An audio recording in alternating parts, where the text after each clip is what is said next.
Key point 1. Everything matters, but to whom? We know it's impossible to be perfect at everything. Nonetheless, we still try. Striving for perfection puts our brain on a hamster wheel. We can't take a breather because something always demands our full attention.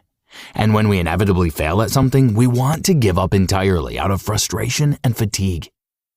When you care about something, you try to do it well. When you care about everything, you do nothing well.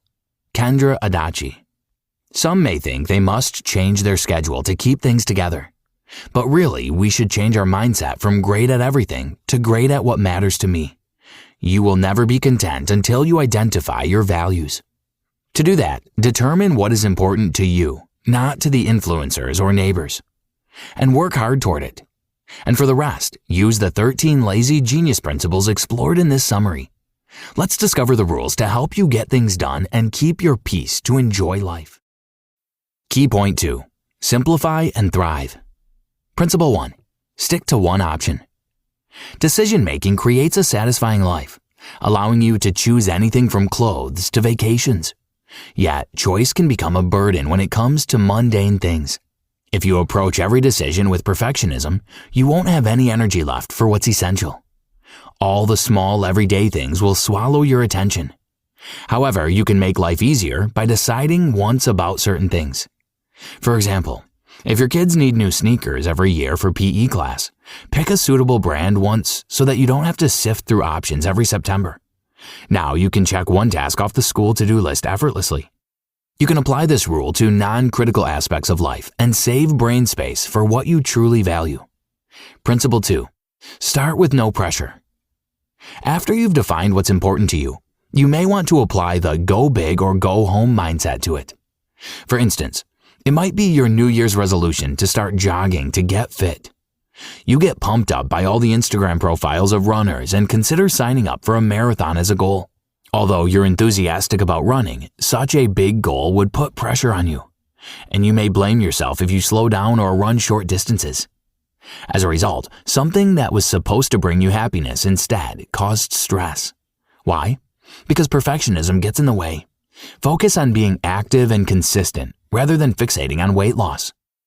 That's why you need to shift your perspective and allow yourself to start ridiculously small, even with the things that matter. Why not start with a daily walk? While it's not impressive, it's realistic, and you can stick to it. By doing so, you slowly gain momentum, which is more rewarding than starting with a bang and ending up in exhaustion. Did you know? According to a study by the University of Scranton, only about 8% of people achieve their New Year's resolutions. Key point 3. Use your time wisely. Principle 3. Think a step ahead.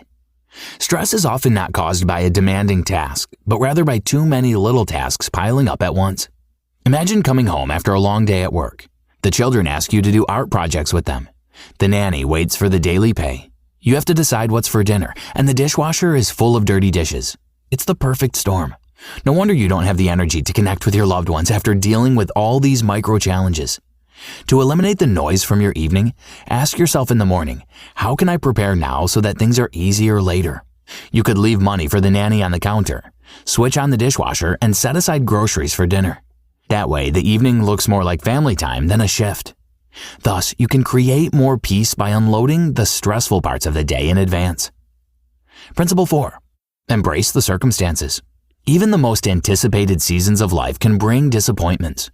That's the paradox. You can't always be content. For example, let's say becoming a mom was your dream. Still, in the first months after giving birth, you may feel sad because you don't have much time to spend with your spouse.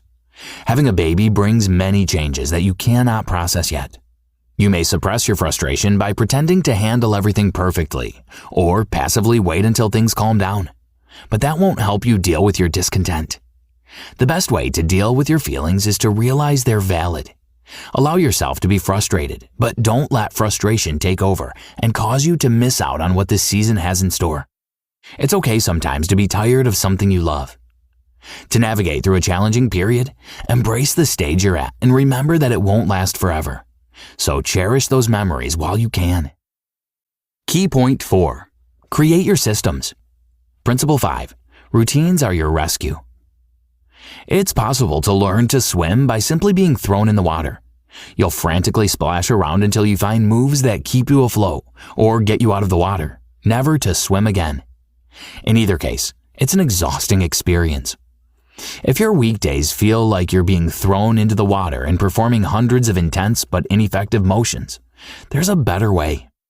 Establishing a routine is your solution. You can use it as a flexible mechanism to calmly gain control over whatever causes you stress. For example, start with a Monday routine. Write down the most essential duties for the week. Choose 1 or 2 energy-consuming tasks for the day, and leave 30 minutes for emails afterward. That way you feel safer when you start your week and save more mental space for your day. The routine isn't the goal, it just helps you reach your destination. So create a plan for whatever feels stressful and adjust it to work for you. Principle 6. Coordinate your household. If routines help you manage your personal processes, what would be a similar tool for the whole family? Household rules may help here. Though the home is a place to relax, a proper system won't turn your family into a military force. It will create order while saving space for connection. For instance, if you're bothered by a dirty sink every time you enter the bathroom, create a rule for it. Put a microfiber cloth next to the sink so everyone wipes off the water drops after using it. It takes 5 seconds but makes the area look nicer and spares you from having unnecessary negative emotions. Maybe having a spotless bathroom isn't crucial to you, so create rules based on your priorities. The point of this tool is to save the time you spend arguing about the mess and use it to strengthen family ties. Point 5. Make a home for everything and everyone. Principle 7. Give things a purpose and place. During a cleanup, you may want to toss half of your belongings into a giant trash bag. Even though minimalism is stylish and eco-friendly, simply throwing things away won't eliminate clutter. The way you approach things needs to change. The reason behind clutter isn't about owning too much or not having enough space. It's that some things don't have a particular function and place. As an example, if you buy a sweatshirt that doesn't go with anything you have, it adds to the clutter. You'll overlook it in your wardrobe, reaching for the clothes you know how to wear. So to eliminate chaos, review what you own and define a place and meaning for everything. You don't have to limit yourself to a bare minimum, but be more conscious about what you have. Principle 8. Let people meet you where you are. Inviting people over might cause a lot of pressure if you aim for perfection. After going through all the preparations, the connection may not seem enjoyable anymore.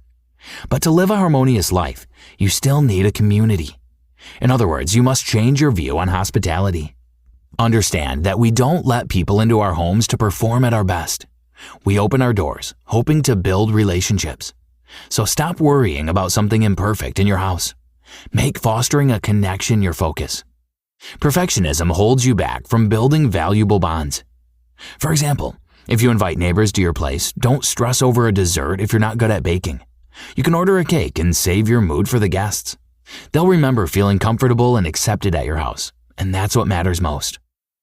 Key point 6. Divide and rule. Principle 9. Cluster your chores. Think about how large fast food systems operate. You get an identical taste at the same speed every time. Does it depend on the workers? Only partly, but their real secret lies in batching. Batching means focusing on one part of the process until it's done, then moving to the next.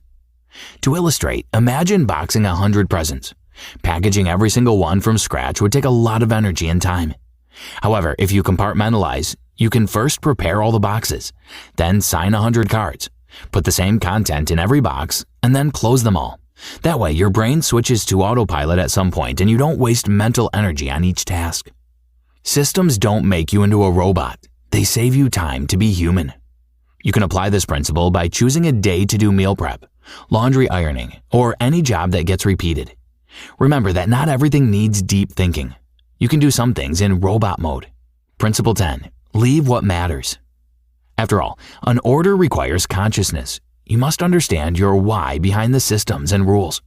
Otherwise, they won't last, or you'll apply them to the wrong things and end up tired again.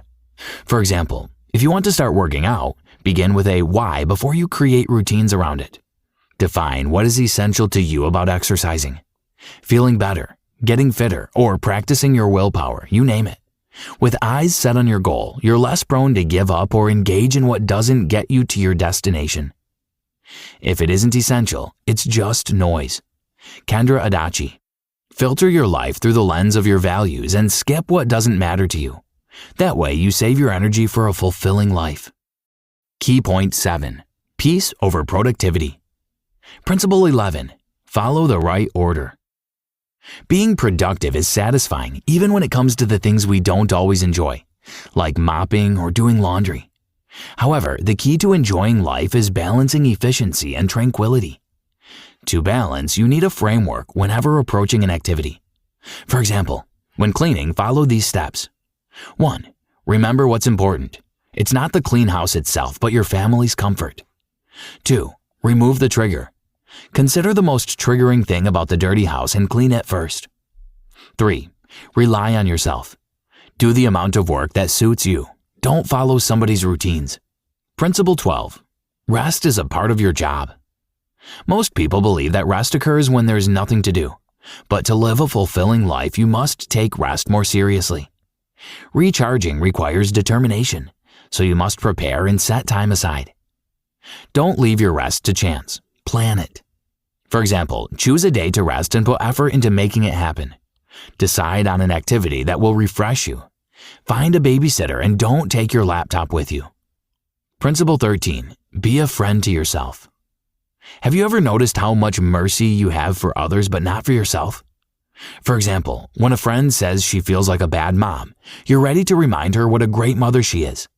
But when you have similar thoughts, you're more likely to say to yourself, pull yourself together and try harder tomorrow. And that self-talk is one of the reasons you end up tired. So be kinder to yourself rather than focusing on your household's dirty dishes or unfolded laundry. Practice showing yourself compassion so your attitude will radiate with joy and love for your family. As you pursue future growth, remember to appreciate yourself today. Conclusion. Some things don't have to be life-hacked if you delight in them. You can spend as much time baking as you want, but if you don't enjoy it, just buy your bread and move on. To identify what's worth your energy and doesn't require much thought, determine what you love and name what saps you dry. That is the most fundamental of all the principles. Try this. Write down what matters most to you and define what doesn't. Apply the principle of starting with no pressure to your goals for this year. Find out what duty makes you anxious and build a routine around it. Decide on household rules with your family.